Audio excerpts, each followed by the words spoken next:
I am Eternity Sledge, a catalyst for transformation, embodying creativity, resilience, and purpose. I operate as the multifaceted Black girl in two ways. First is by partnering with purpose seekers and entrepreneurs who feel that they are multifaceted to help them transform their lives from chaos to clarity. I'm a transformation strategist, coach, however you want to put it. I love to help people create the lives that they want. The second way is through a nonprofit organization that I started called Mirkat Impact, which is for at-risk youth to equip them with life skills development, mental health advocacy, and pathway discovery. Well, welcome to Self-Care Your Way to Success podcast. I am Ken Hall, your host and a wellness expert. I want to welcome Eternity Sledge as my special guest today, and we're going to highlight her journey through successes, self-care, and leadership. So welcome, Eternity. Thank you so much for being here today. Hi, Ken. Thank you so much for having me. Absolutely. Well, share more. So I am Eternity Sledge, a catalyst for transformation, embodying creativity, resilience, and purpose. I operate as the multifaceted Black girl in two ways. First is by partnering with purpose seekers and entrepreneurs who feel that they are multifaceted to help them transform their lives from chaos to clarity. I'm a transformation strategist, coach, however you want to put it. I love to help people create the lives that they want. The second way is through a nonprofit organization that I started called Mirkat Impact, which is for at-risk youth to equip them with life skills development, mental health advocacy, and pathway discovery. To get here, it started with a college student who was doing too much. Like I've always been multifaceted, but I was in college. I was an RA. I was a biomedical engineer on the pre-med track, taking all the credits. I think my freshman year, I took like 21 credits at some point. Wow. Over the max. You have to apply to even take that many, Yeah. which was crazy. Yeah, I was doing all of that and I was working at a grocery store. So I had all these things going on. And one day I just crashed and my mental health was in the trash. And I was like, I can't do this. Something about this space that I'm in, something about this environment is not me. I don't feel like my purpose in this space is because I want to be here. I feel like it's what everybody else told me I was supposed to do. It was what was expected of me. So I took some time away from my university to dig into myself. And I created this document and I called it Becoming That Girl. Yeah. And on the document, it had every aspect of life. It had the mental, your physical, your emotional. And I wrote down what I wanted that girl to look like. And I just started working towards it. And that's how I ended up with my G.L.A.D framework, actually. I love to tell you a little bit about that later, too. Yeah, I just want to say you are definitely an inspiration. Just the wisdom that you exude and the self-awareness that you exude. Most people don't tap into that at such an early age. It typically is actually between about the age of about 27 and 35, just based on my experience consulting people and their level of cognitive awareness and their potential for behavioral change. Sometimes people in their 40s and 50s I talk to, and they are still subscribing to these kind of unseen and unheard, but kind of like expectations of what they should be and how they should show up.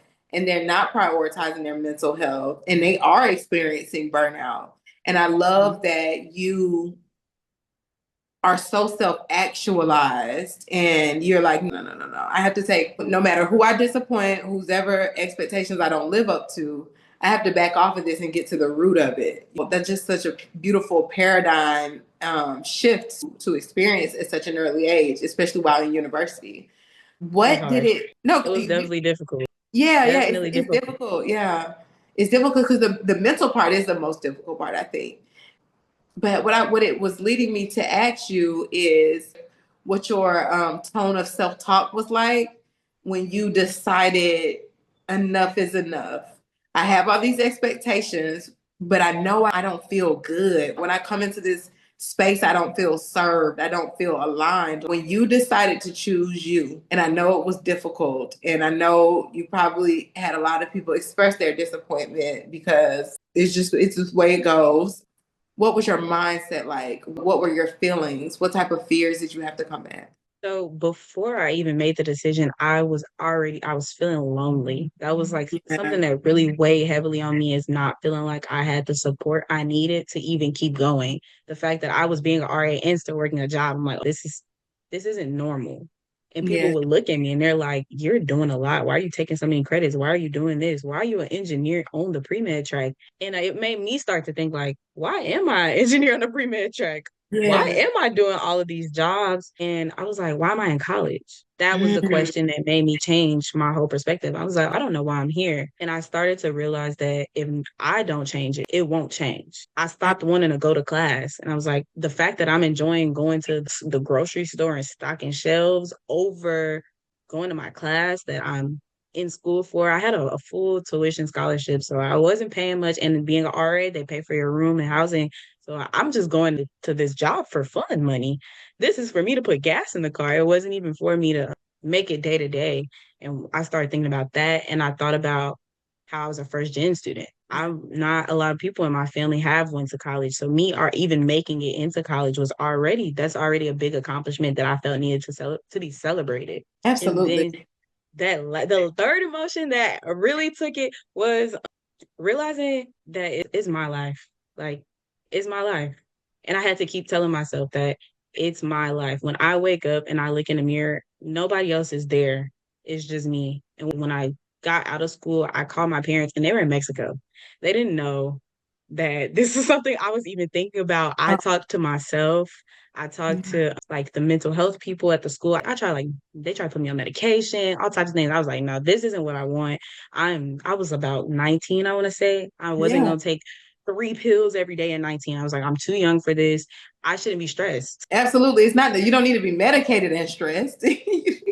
Yeah. Yeah, the lady was like, you're gonna be on this for the rest of your life. And I was like, oh no, I'm too young to be signing up to be on medication for the rest of my life. And it's not a physical thing. If it was like something I can't handle other ways, yes, I understand. But this is something all I needed to do was get out this environment where I didn't feel supported. I didn't really see people who looked like me.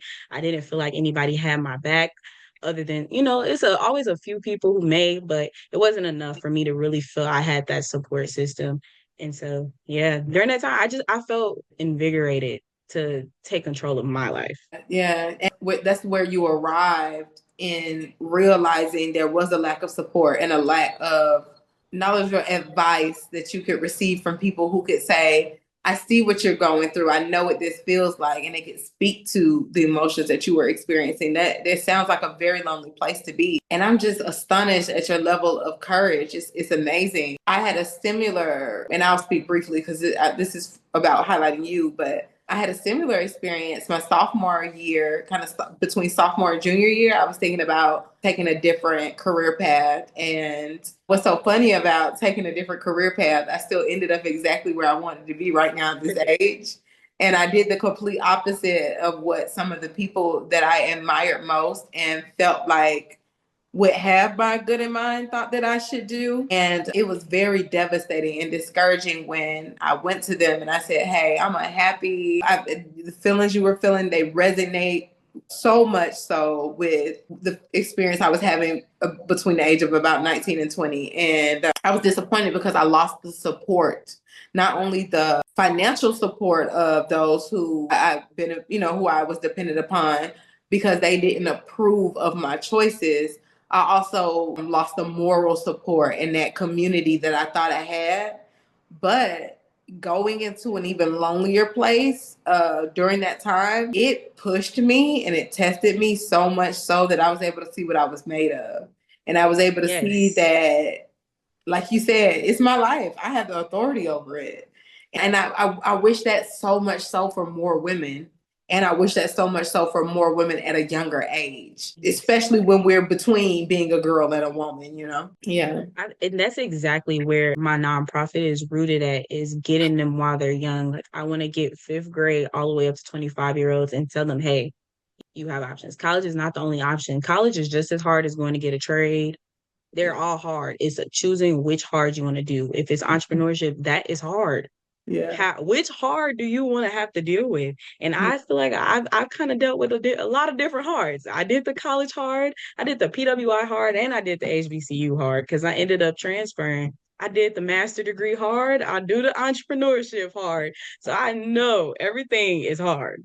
Which hard do you want to deal with? And I definitely love what you said about going into an even lonelier place. That period of isolation was insane. I was up doing gratitude every day to myself. That's where I started my affirmations. I do affirmations in a mirror, swapping them out each month. Because if I wasn't pouring into myself, I did not have anybody to pour into me. Once I was out of college, my college friends weren't around me as much because they were doing college things. They're going to college classes and I'm working 3 jobs so I can keep a roof over my head. Then I ended up getting in a car accident. That is even worse with no car, no family. My family was 3 hours away minimum. My parents were 14 hours drive wise. I was in Texas, they were in Illinois. That isolation period, it forces you to learn you unless you decide to do bad habits. And I was like, if I'm gonna take this time off of school, I'm gonna go back. I'm gonna finish this degree. But if I'm gonna take time off, it needs to have purpose. It's not gonna just be time for me to play. This is time for me to work on me. So when I go back, I have a reason to be there. I have a reason to go to class, a reason to show up and do this homework. Because if you don't have a reason, you're Yeah. floating. It's fleeting, yeah. The ambition is fleeting when it's not connected to purpose.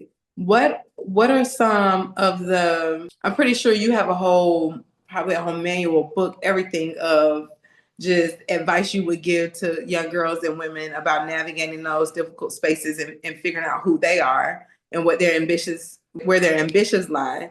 But if you could share with myself and the audience 3 key things that you think stand out most and that you would say to encourage a young woman or girl who may be facing the same feelings that you were facing during that pivot in your life? 3. The first one would be to begin with the end in mind. Figure out what you want your life to look like and start taking the steps toward whatever that is. If it's, I want to wake up at 5 a.m. and go to Starbucks, baby, you got to start practicing, set that alarm and work on that. Incrementally get it up to 5 because just starting at 5 might be a little too much, but let's do 6:30 for a week. Okay, now let's move it up to 6. So beginning with the end in mind. The second would be figure out your values. Because if you don't know what you're rooted in, if you don't stand for something, you're going to fall for everything. My 3 values are family, freedom, and faith. So whatever I did, I wanted to be able to be there for my family. My grandma got sick. Since I'm an entrepreneur, I was able to get up and go and take care of my grandma. I'm able to, be there for my family when they need me. Freedom. I wanted to have time freedom because I'm big on, I don't want to sit in this office for no reason. Don't waste my time. But I also wanted to have financial freedom. Y'all aren't going to cap what I can make. That's never going to happen. I'm always going to have multiple streams of income. That's why I had 3 jobs. One job fired me, baby. I got 2 more. I could pick up another shift. Yeah. And then the third one is embrace your multifaceted self. Multifaceted self. I go by the multifaceted Black girl because I understand there are many parts to me. I am not just an entrepreneur. I'm not any of my titles. Even when I introduced myself, I said I'm a catalyst for transformation. Everybody who encounters me, no matter what position I'm in, what title I hold, I'm going to push them to transform their lives into what they want it to be. And so understanding it, so you got to begin with the end in mind, know where you want to go. Yeah. You have to have your values in place so that you can make decisions that align with it, and then embrace all parts of you.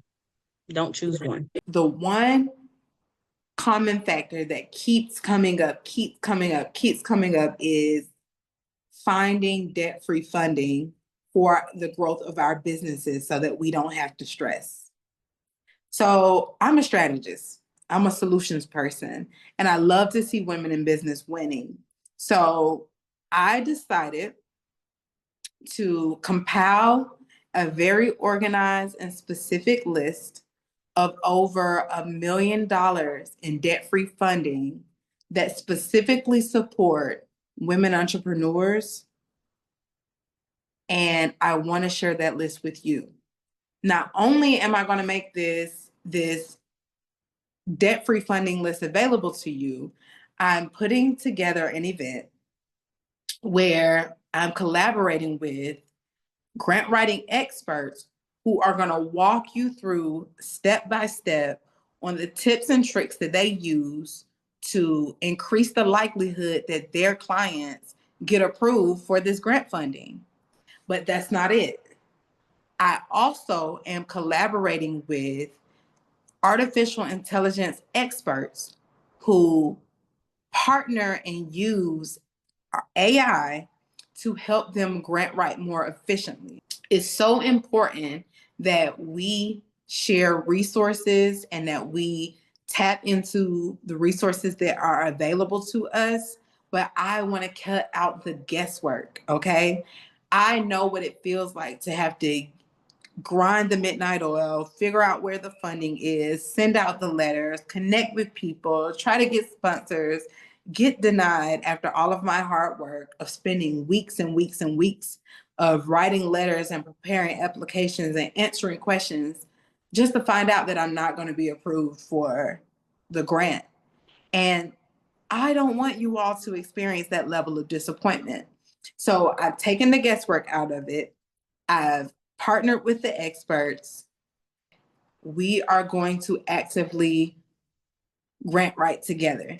It's a 3-day challenge with an amazing lineup of experts who know what it takes to get approved for debt-free funding.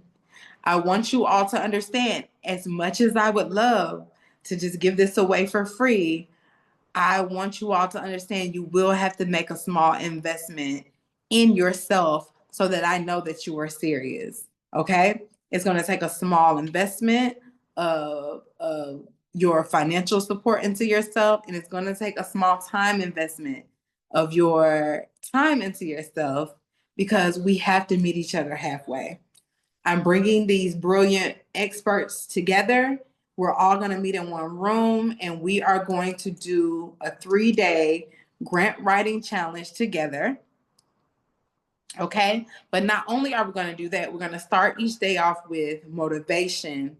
We're going to get our bodies energetic. Okay. We're going to share support. We're going to connect. We're going to network.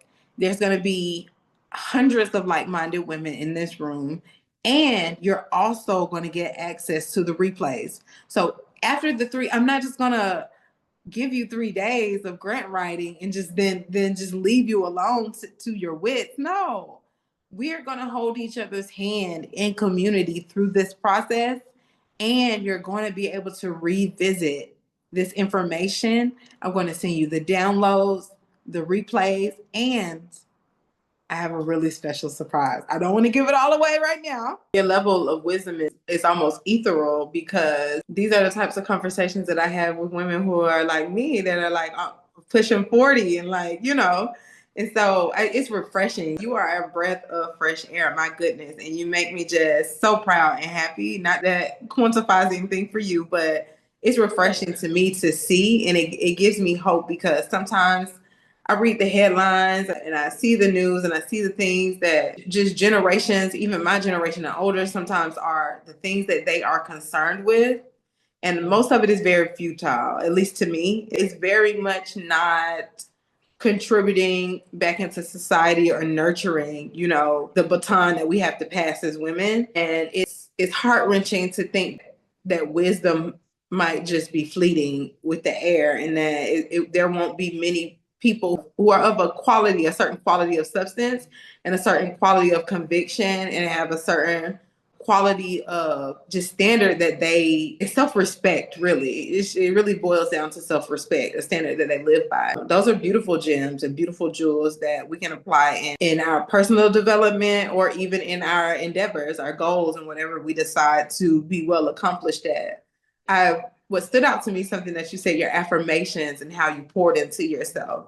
I'm a super big advocate for leading with a full cup, not being depleted, not being burnt out, and how you can better serve your community completely full. And you deserve, and they deserve the overflow that comes from serving from a full cup.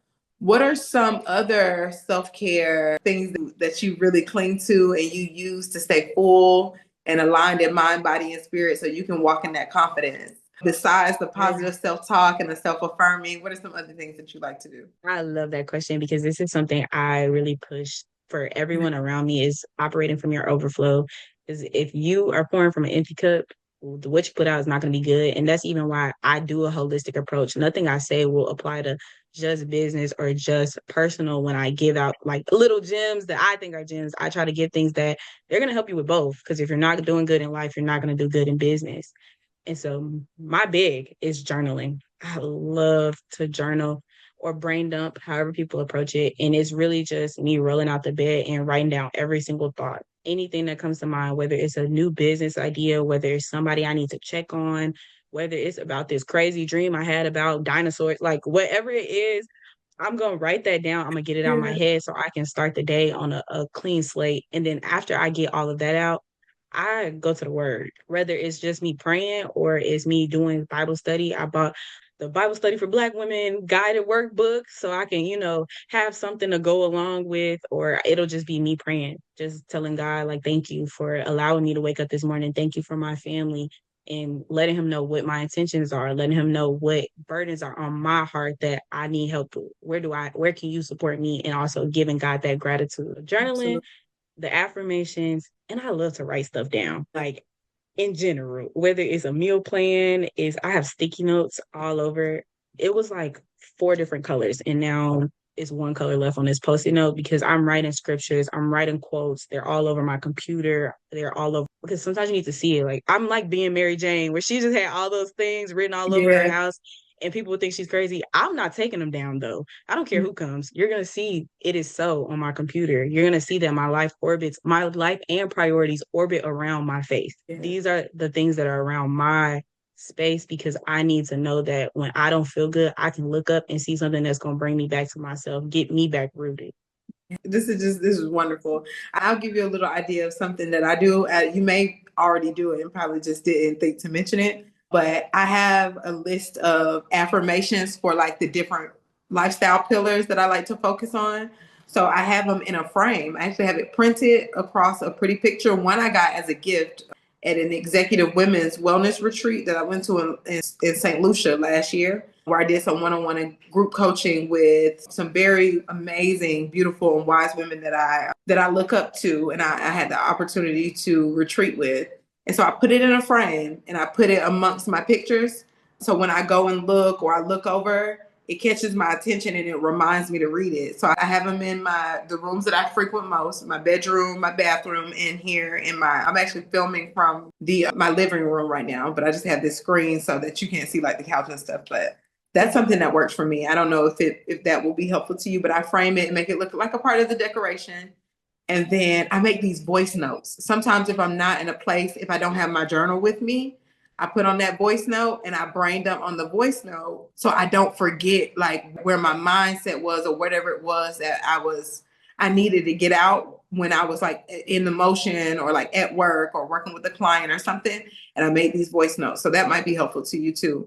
And I definitely believe in programming my subconscious to act a certain way and move a certain way and to be in alignment with the things that I say that I desire to attract and be on the same frequency of.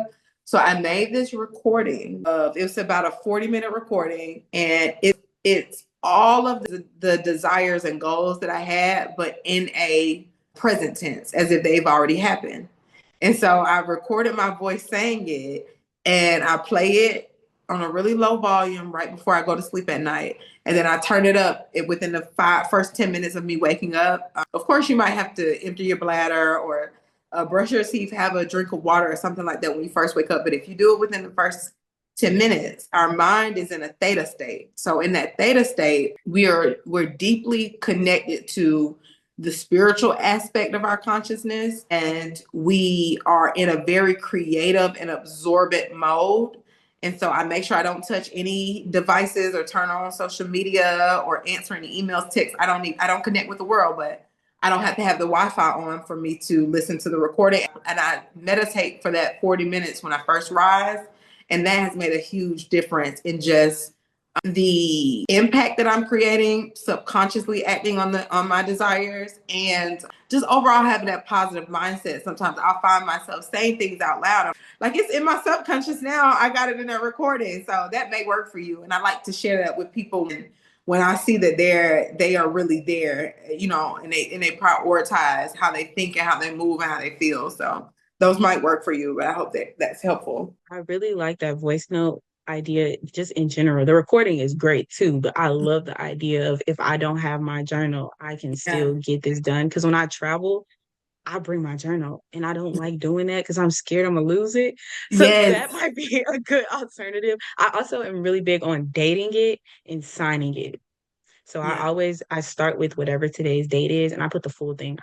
What's today? Monday, August 25th, Yeah. 2027. Like whatever it is, I write that whole thing out and I sign it with Love Eternity Sledge every single time. Because when I look back on it, I want it to kind of be like a love letter to myself. Because I don't just journal to journal, I journal to reflect. So it might be a year or 3 years later, but I keep them so that I can go back and see how I was then, why I was thinking that way. But you also, okay, you mentioned the affirmations and how you do it. What I do is I choose different affirmations every month. It's usually about 4 to 5, and they all have to do with something that's going on with me in life. So if I'm going through a financial struggle period, I'm gonna write an affirmation about how money flows to me. If I'm not doing good with my relationship with my cousin or my mom, I'm gonna write something in relation to me having better communication or me being a better person so that the relationship can thrive, whatever that is. And I tape it to my bathroom mirror and I do it right before I brush my teeth or right Yeah. after. Like it's a part of my daily routine. So there's never no forgetting. It's right there in your face looking at you. And it was something else that you said, music. I don't Yeah. listen to my self talk, but I do have certain playlists that are curated to being in a good space. It's one called Caution Black Girl Healing Value Vibes Volume One. I didn't even make it. Some amazing girl made it. I don't know who she is, but I found a playlist and I will play that when I need to be in a good mindset or in the mornings because it just starts you off right. There's songs like Confidence by Tia in there, and it just helps your mindset not have to focus on all of the secular things or just the negativity that can come with some songs. I enjoy them throughout the day, but in the morning, I like to start off with a good vibe. And while I work in the background, I'll play a sermon. So I've been really into Pastor Mike Jr. in Rock City Church. So while I'm working, I will have him playing in the background with old sermons from 2 years ago, just letting it play. So I'm still hearing positivity. I'm still getting wisdom and encouragement, but also lessons like this orbit versus order. I got that from him. It is so. These are things that I'm hearing in subconsciously that have now translated into my day-to-day life. Yeah, that's good. That's so wonderful to hear. When you said begin with the end in mind, and that resonated with me so much because my oldest brother, he's a pastor of a church, Baptist Christian. It's so much wisdom in just those who follow the godly lifestyle in general. But one of his earlier sermons, this is back when you could put a CD inside of the car. The church that we grew up going to, they would have copies of the sermon in case someone wanted to, rehear it and not have to wait to watch it to when, they would play it or add it up to their playlist. So I had this CD and I would play it when I went on road trips because I used to work as a hairstylist and makeup artist for pageant girls and stuff, like different Miss USA people and stuff like that. And I would go on these road trips and I would listen to the sermon. And the title of this sermon that is probably almost 20 years old now is called Begin with the End in Mind. And it is one of my most favorite sermons. And it's never too old. It still applies to this day. It's timeless. And I love it so much because so many of the life lessons that we learn from, they come full circle at each stage of our pivot and each stage of us becoming. I'm just excited to see just where you venture to because you are off to such an amazing start. I know your parents are probably so proud and just excited to see the contribution that you are offering to society and how you decided to serve the world. And I get billionaire energy from you. Like you have that kind of energy where we'll look into say, what is Eternity Sledge doing? And you are like making global impact across the world. That's the type of I received that. yeah. I received that Yeah. absolutely. I'm one of my affirmations for this month is I choose impact over income. So everything I Absolutely. did this month, I didn't care about the money that was coming in. It was all about what impact can I make on other people's lives. When you tie it to the impact, the money flows. God is going to send you the resources 100-fold, more than an abundance, more than what you need When you decide that you want to create an authentic impact, you will never be void of the resources that you need to further your mission. And I'm a living testament of that. And so many of the women that I interview on this platform have said that. And they've been like, no, when I leaned into the passion, I leaned into the serving, and I leaned into the impact, and I held myself accountable for my calling. And I said, if I don't, if we don't show up in that calling and we don't answer it, so many other people miss out on the residual impact that we're supposed to create. And when you tie yourself to that, you commit to it, and you hold yourself to a certain level of respect and accountability.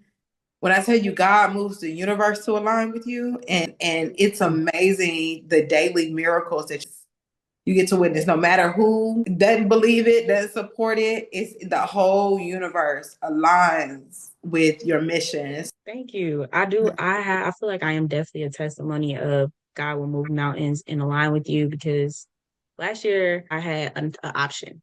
I had a job that was secured, it was salaried, great benefits, and something told me, look up a master's degree. And I looked up a master that had to do with business and law. So I was like, I need to learn the legal side of business if I'm gonna be an entrepreneur. And I found a Master of Science in Law program at Northwestern's Law School. The Friday before I was supposed to start that job, I quit. I told them I wasn't going to do it, and I moved states. I moved back home to Chicago to go to the Northwestern. And next month, I will be graduating with that master's degree, all because I took that leap of faith. And it really resonates with my framework that I was telling you about. So my framework is called G.L.A.D, right? G is for gratitude.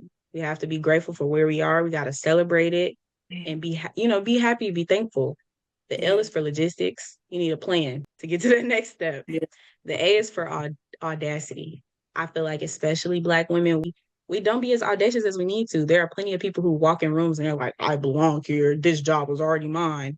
And we don't do that, but we should, because we're the blueprint. We set the tone. So A is audacity. And then D is delusion. But the delusion is creating a reality that doesn't currently exist, not creating a false narrative. I decided that if I go get this master's degree, the life I'm going to live, I'm still going to be comfortable. I won't have to, answer to a boss during that time. I'll be flexible. I'll be close to family. I wanted to create that life. I was audacious about it. I had a plan, and I was grateful for whatever God was going to give me. And everything aligned, everything fell into place because of it. Absolutely. I'm glad. And I will definitely be holding it in my heart and pulling from it in those times when I need it. So thank you for sharing that wisdom with me. How can the audience connect with you? Because I am sure they will want to connect with you and learn from you and support you, especially in your nonprofit. There are a lot of people who would love to connect with someone like you who's brilliant and has such an inspiring story. Like, how can we connect with you and stay abreast of what you're doing on social platforms, or perhaps your website or other ways? Yes, you can connect with me on almost every platform at Eternity Sledge. So you said I was going to be a billionaire, and I was speaking into existence by making all my usernames my name, because that's what wealthy people do. So that was me stepping into my purpose. So it's Eternity Sledge anywhere. You can email me, info@eternitysledge.com, or visit eternitysledge.com, and you'll find all the links to my community for women leaders. You'll find the nonprofit organization, and you'll find all my social links. EternitySledge.com. So the community is called the Multifaceted Collective, and it is a space for women who are having multiple parts to them. So multifaceted doesn't necessarily mean you got a whole bunch of titles per se. It could just be you're interested in crochet, you're interested in starting a business, you work a 9 to 5, like whatever that looks like for you. We are all technically multifaceted. So the space is for us. It has a basic free tier that you can join. It includes a weekly bestie hour, Wednesdays at 6:30 p.m. Central, where we come and we just say, how can I support you? That's what the whole hour is about. How can we support each other, and not even necessarily monetarily? Like, if you got a blog coming out this week, let me repost your blog. Let me like that message. Let me show up to your free event that you got going on next week. It also has a 24/7 open co-working space. You can visit whenever you want. And if somebody across the globe is like, hey, I'm co-working right now, let's body double. Y'all be on there together and y'all make magic, because that's what we need. And then my favorite part that I just added It's called lifestyle clubs. And so the little space is called the clubhouse. And there are multiple different clubs that I'm working on building out. One is going to be like a book club where we can meet once a month or once bi-monthly and talk about a different book. There's somebody just mentioned they want to start a crochet club. I said, come on, let's do it. They said a I love that. Chicago club for the Chicago entrepreneurs. Come on, let's do it. And with the clubs, I have something called the Glad Box based off of my framework where the box will be curated to whatever the club is doing. So you're in a gardening club and we're like, hey, let's plant tomatoes this quarter. Let's get you a box together and get it shipped to your house where it got everything that you need to be able to plant those tomatoes in community. And if you can't afford that, you can still be a part of community because that level is free. And then the next tier up is where we are making money moves there. That's where we having masterminds. Yeah. Let's talk about strategy. Let's really get in the field. And then you get a Glad Box, the wellness version. That one's for my entrepreneurs who need that reset to remind themselves that it's okay to rest, that you need to take care of yourself. Absolutely. Yeah. The That's wonderful. multifaceted collective. Yeah, it's dynamic. It's wonderful. I love what you're doing. And I love that you're creating such a diverse and safe space. So it's safe and it's diverse. And it really fuels what women are doing in a multifaceted way. That's really amazing. And I just want to tell you, thank you so much for showing up today. You've been a pleasure to interview and talk with. I have learned so much. I'm excited for you, and I'm excited for the finished work of this episode, and for you to see it and send it. I think we got a lot of great content in here that a lot of people will benefit from watching and seeing. And I just want to send you Godspeed and I want so much success for you. What you're doing is so amazing and we need that. And young people need an example of what moving ambitiously with faith looks like. Okay. Moving with that audacity. And so I love that you exemplify that. I'm going to send you an email probably about an hour after we hop off of our Zoom call, and it's going to have a self-care success journal in there. It's just a quick little snippet of advice and different things that I like to think about. It has some metaphysical points, but it may be something that you like and that you learn from. And if you want to share it in your community, the link within your community, it's a free offering. I just believe it's my thing that I've contributed to the world just to share information how people can really self-care on multiple levels, mind, body, and spirit, and just be mindful of who they are and where they're going. And so I hope that's useful to you. And then I'm also going to include a link where you can give me some feedback about your experience signing up for the podcast, what the experience was like, ending it, and all of that. And if you want to give me some pointers on what you feel like women in entrepreneurship would like to highlight and are interested in watching, I'd love it if you give me that feedback too. Yeah, absolutely. I will do you one even better. I will accept that. I definitely want that book. But I also would love for you to join the community and drop it in there yourself because the community is not Okay. about me. I do not want to be centered in my community at all. I want it to be about us. How can Okay. we move as a collective? How can we do good and great together? So I'm gonna send you that link too for you to come Yes, and please join do. in. Love to Absolutely. have you. And if you have any events coming up, like you got drop them in there. There's an event tab in there. You can put a cute picture and the link to sign up, all the things. Yes. Thank you for having me. I will. To be that loud, I thought I had the volume down. I will take part in your community. I'm definitely invested in your success, and I want to stay a part of what you're doing. I love connecting with people who have the kind of mind that you have, thinkers and change makers and trailblazers, risk takers. Those are people who resonate most with me, and the connection feels authentic because as women, we have been historically excluded from a lot of spaces. So when you create and you carve out a space for women, I definitely want to hop in there and see what's going on and connect with like-minded individuals. And connect with people who enjoy having a close proximity to greatness and big energy. So I'll definitely do that. So thank you for sharing. And if you want to just respond to the email that I'm sending you, it comes right to I'm going to email you straight from my email address. And I'll put my phone number in there too. If you decide to connect on that level, that's totally fine. It comes straight to my phone. And I like connecting with everyone that I interview because we tend to have a lot in common or have similar ventures where we can support each other. So I just want to thank you again. Thank you so much for holding space. This was a project that I started in the NASDAQ Entrepreneurial Center. They have a milestone circle. That's how I found you. Cohort that I was in. Yeah, I was going to say, I was going to lease it. I was going to say, I believe you're one of my milestone circle sisters. And so, yeah, and so I'm excited for you. And definitely, I don't know if you have ever done this, but there's a feature on the NASDAQ circle where you can message all 3,000 women at one time. I need to use that.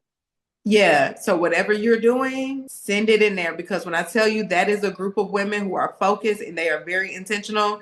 And when a woman says that they are doing something, they will fall in line and support what you're doing. So definitely reach out to them. It may not be all 3,000, but if 10% respond, that's 300 women. And so that can make a huge residual impact on how far your message goes. So I just wanted to close with that. And I wanted to tell you, stay encouraged. Stay beautiful, stay amazing, stay intelligent, stay led by God and grounded in your authenticity. I have no doubt that you are going to do that regardless. So just thank you. I'm so grateful I met you. Like, you are just, wow. Question. Like, yeah. Yeah. How can I support you this week? I'm going to send out a link with some media release forms tonight, and a link with the first actual launching episode. There's kind of like a little test episode that I put up just to see what people thought about the podcast. I'm going to launch it. I'll send you an email with that as well. I'm going to send it within the NASDAQ circle, so you'll get an email there. And if you just want to share the message and have people connect, because my main goal for this podcast is to highlight our stories. We have the authority over how we're highlighted in the media, because oftentimes people who don't care about shining a positive light on Black women have the authority over sharing our stories. And I don't like that trend or how that has happened historically. So if you would just share the message that I send and encourage people to watch. When I tell you I have a certain caliber of greatness of women who have passed through this podcast, and I want women and girls to be encouraged and just see the capacity of greatness that is available to them. And so if you would share that link when it goes out tonight, that's how you can support me. And I do have an event coming up. So thank you. Thank you so much, Kim. You too. Thank you, Eternity. And I hope you have a great rest of your week. And I look forward to staying connected with you. You as well. All right. Bye. Have a good night.